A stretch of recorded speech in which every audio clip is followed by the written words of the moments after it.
So the bass was a little easier. We only had one track to contend with. We had a great bass player, and a lot of the sound that we're getting here is based on the feel of his hands. What we did was we recorded a straight DI, and we also recorded an Ampeg Sans DI, which actually gave us that dry sound with still a little bit of realism to it. So we recorded that, and we were again going for that sort of that old Motown sort of dead, dry bass sound. So we didn't want to go through an amp with it. We wanted to make it go direct into the channels. And when we brought it into the system, it already sounded pretty good by the time we got it in here. So I'm going to play it. So here's what it was.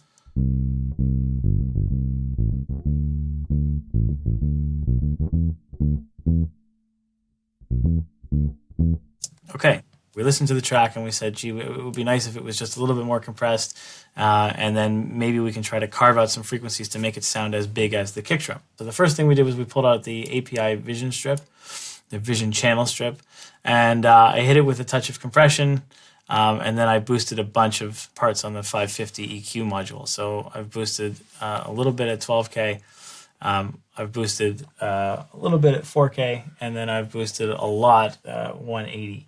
Okay, and then I really emphasized the low here around 50 to try to give it that little bit of woof in the same place that the voice of God was sort of lifting the kick drum. And so this helped to lock this in with the kick a lot more. So have a listen to this track without the Vision strip, and then I'll put the Vision strip in and you'll hear what that is doing. And then with the strip,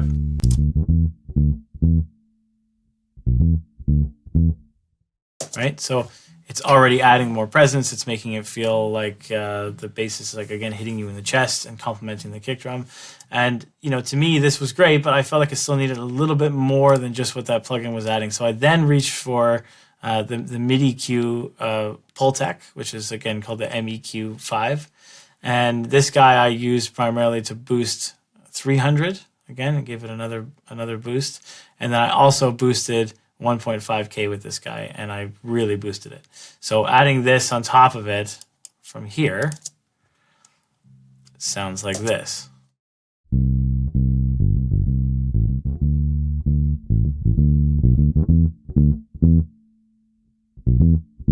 And to me, this really felt like it was adding that clarity of the track, but I was also still feeling it in my chest. And now hearing that complementing against the kick drum, these now started to lock together quite well. So let's have a listen to this against the drums.